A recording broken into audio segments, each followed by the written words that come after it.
cuando hablemos de ciclo de vida, vamos a hablarlo desde el punto de vista de eso, de todo el camino que lleva una persona desde que se incorpora dentro de nuestras organizaciones hasta que sale, ¿no?, de la misma, sea ya porque se jubile, porque se despida, porque decida irse. Vamos a ir viendo los distintos caminos que toma esa persona y lo vamos a ir viendo y lo vemos pues a través de este circuito un poco que creamos, ¿no? Es decir, nosotros para incorporarse una persona dentro de la organización, lo primero que tiene que haber es que exista una organización, que la organización esté bien creada y que exista una planificación de qué es lo que queremos, qué es lo que necesitamos, ¿no?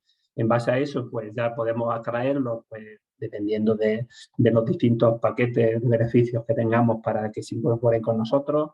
Haremos un reclutamiento de los mismos, hablaremos de onboarding, de todo lo que es la parte de desarrollo que la persona va a tener dentro de la empresa, ya sea a través de la formación, de cómo evaluamos a las personas, de cómo retribuimos, cómo los vamos a retener, y tenemos que trabajar en una parte de comunicación interna importante, manteniendo el tema de salud laboral del trabajador, y luego pues la desvinculación, cómo hacemos la desvinculación de las personas.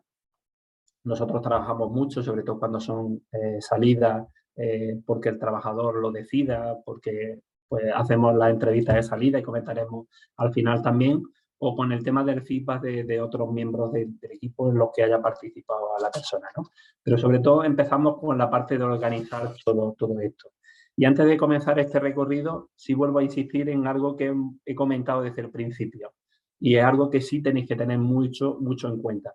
Vosotros sois personas que dirigís ya a otras personas o que vais a dirigirlas en algún momento, y bien sois responsables de otras personas, ¿vale? Es decir, esto es muy diferente a lo que hacéis en vuestro día a día dentro de vuestro propio trabajo como técnicos de un área, ¿vale? Y sí quiero que le deis más importancia de lo que muchas veces le podéis dar, porque esto yo creo que es un papel fundamental que sí tenéis que tenerlo en mente, ¿no? Y creo que es además lo que os puede hacer ser diferentes a otras personas.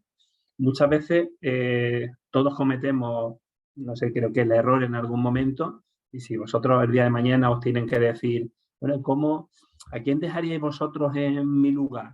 Y siempre pensaréis o tendréis en mente al mejor técnico que tengáis. Que eso nos pasa muchas veces, ¿no? Muchas veces se ponen como responsables en determinadas áreas a los mejores técnicos. A lo mejor, muchas veces ese buen técnico, ese gran técnico o técnica, cuando llega a ser responsable, ya no es ni tan buen técnico como era, pero además que no es buen gestor de personas. Lo que estamos haciendo es cometer el error de haber puesto a ese buen técnico que como técnico hubiese seguido desarrollando un papel importante, porque hay veces que hay que poner a una persona que si juega las dos facetas, la de buen técnico y buen gestor de personas, lo estaremos haciendo del 10. Pero si lo tenemos que hacer del 9 o del 8, que midamos muy bien qué es lo que queremos conseguir poniendo a una persona como responsable o dirigiendo a un equipo o a un departamento, ¿vale? Entonces, no quiero que os olvidéis que sois personas que gestionáis a personas o que vais a gestionar a personas. Y bueno, aquí voy a hablar un poco así de forma rápida, solamente porque para que eso lo hagáis, y esto, bueno, pues yo lo que pretendo hoy es hablar principalmente de todo ese camino o de todo este ciclo de vida del empleado, pero sí quiero que al final, como vais a gestionar personas, pues que tengáis en cuenta que tenéis que tener un liderazgo hacia ellas, ¿vale? Y ese liderazgo, pues mira, yo aquí pongo algunos temas principalmente de lo que son el libro de los 7 hábitos para las personas altamente efectivas, ¿no?, que de Stephen Covey, que bueno, que yo creo que es un modelo de liderazgo, pero modelos de liderazgo puede haber muchos, pero casi todos recogen lo mismo, ¿no? Covey lo recoge como que tiene que haber 7 hábitos en la vida, y los 7 hábitos en la vida, que es de proactividad, creación de visión unificadora, prioridad, de pensamiento de ganar, de crear sinergias de colaboración, de renovación mental y espíritu, que al final implica pues responsabilidades que como líderes tenéis que tener, ¿no? Pues la proactividad, es decir, anticiparse a los problemas y no ser reactivo y detrás de los problemas. Eso lo tiene que tener el líder de hoy en día. ¿Por qué? Porque esto implica responsabilidades, implica también desarrollar lo que es la inteligencia tanto interpersonal como intrapersonal, es decir, tenemos que ser líderes de nosotros mismos, ¿no? Stephen Covey, lo que es la parte de proactividad, que es la creación de una visión unificadora o de la prioridad, lo dice como que es una victoria privada, ¿no? Porque primero tenemos que liderarnos a nosotros mismos para liderar luego a los demás. Entonces, pues todo esto forma parte de ese liderazgo, en donde, bueno, aquí hablamos de todo lo que puede ser motivación grupal, autonomía, habla del bien común, de qué es la equidad, de cómo tenemos que comunicarnos de forma efectiva, de cómo tenemos que crear esa empatía, y esa empatía a través de la escucha activa, ¿no? Porque cuántas veces no nos pasa que muchas veces cuando estamos escuchando a otra persona y nos está hablando, nosotros estamos pensando en que le vamos a lanzar una siguiente pregunta o no habéis visto en algunos ejemplos algunos ejemplos en el día a día que pasan muchas veces con los periodistas, ¿no? Que lanzan una pregunta a un político o a un deportista y mientras está respondiendo ese político o el deportista, ellos están pensando en otra cosa, el periodista luego vuelve a lanzar una pregunta posiblemente de algo que ya le haya respondido anteriormente. ¿Por qué? Porque estamos pensando más que escuchar qué nos está diciendo y sobre eso surgen otras preguntas diferentes. Nosotros nos estamos centrando en qué voy a preguntarle más o en qué le quiero yo decir, que no realmente es lo que me quiere decir a mí, ¿no? Esa comunicación efectiva, he dicho, la de la mejora continua, es decir, nosotros tenemos que estar preparándonos y mezclando continuamente todo esto. Pues todos esta parte importante del liderazgo es lo que tenemos que tener presentes hoy en día para poder jugar nuestro papel de responsable en toda esa fase que ahora vamos a ir viendo del trabajador dentro de la empresa, ¿no? Lo primero que dije que tenemos que tener claro cuando una persona se va a incorporar dentro de nuestra empresa, principalmente la organización, que exista una buena planificación, que antes de incorporar a la persona sepamos cuántas personas vamos a necesitar, si es el momento, el lugar, dónde va a tener que ir, cuál es la calidad de ese trabajador, de ese puesto de trabajo. Pues muchas veces no hacemos esta reflexión previa y luego se nos pueden generar problemas internos que pueden venir de que sobra más gente de la cuenta y exceso de personas. Si no lo hacemos bien, no lo planificamos bien de lo que necesitamos y no incorporamos, puede haber sobresaturación de trabajo de las personas que están adentro, es decir, sobrecarga de trabajo. Es decir, tenemos que hacer una planificación inicial importante. Y esa planificación inicial importante no es ya solamente en el número de personas o en la calidad. Nosotros tenemos que hablar siempre de hacer una descripción adecuada del puesto de trabajo. Que otro de los problemas que nos encontramos es muchas veces, no, yo quiero incorporar a una persona o si tenemos a alguien en práctica, pues mira, que se quede con nosotros ya y bueno, ¿qué va a hacer? Bueno, da igual, ya le daremos algo de que haga, ¿no?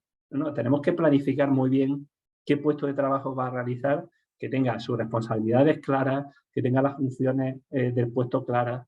Tenemos que trabajar y además esto lo tenemos que trabajar conjuntamente todo lo que son las áreas vuestras, en este caso de calidad, con el Departamento de Recursos Humanos, ¿no? Y luego si no ya lo comentamos después de la parada que hagamos para el café y Alba nos diga un poco cuál es el resultado de todo lo que habéis dicho de la relación, creo que en ese día a día es importante. Y una descripción de un puesto de trabajo tiene que cumplir siempre o tener estos puntos, ¿no? La misión del puesto de trabajo, es decir, ¿cuál es el objetivo del puesto o que va a cubrir el puesto en la organización? ¿Cuáles son las funciones? Es decir, responsabilidades que se le asignan a ese puesto concreto. ¿Cuál es el perfil formativo de ese puesto concreto, ¿no? ¿Qué formación académica va a tener? Si le vamos a pedir experiencia o no, si tiene que tener un conocimiento de idiomas adecuados o unos conocimientos informáticos o otros requerimientos que el puesto tenga, ¿no? Y sobre todo, algo importante, el perfil competencial. ¿Qué conjunto de competencias, que al final no son sino las actitudes, habilidades personales que se tengan, que sean exigidas para desempeñar de forma adecuada el puesto? Entonces, antes de empezar todo el proceso de incorporación de personas a nuestros departamentos, pensemos en definir muy bien y muy claramente el puesto de trabajo. En la parte de la misión, bueno, pues yo pongo aquí un ejemplo y tampoco vamos a ir con tiempo para que definamos entre todos y hagamos grupos. Venga, vamos a definir el puesto de trabajo de un director de calidad o de un director o de un responsable de calidad, ¿vale? Aunque ahora pues pondré algunas de cómo se podría definir el puesto vuestro, ¿no? Aquí pongo también el ejemplo de un puesto comercial, pero bueno, nos centramos más en la parte de lo que podría ser un director de calidad. ¿Cuál es la misión del puesto de un director de calidad? Pues la misión del puesto de director de calidad tiene que tener que coordine y dirija actividades relacionadas con la gestión de calidad en todas sus áreas, productos, procesos, procedimientos, funciones del puesto, pues implementar la vigilancia y cumplimiento de la política de calidad.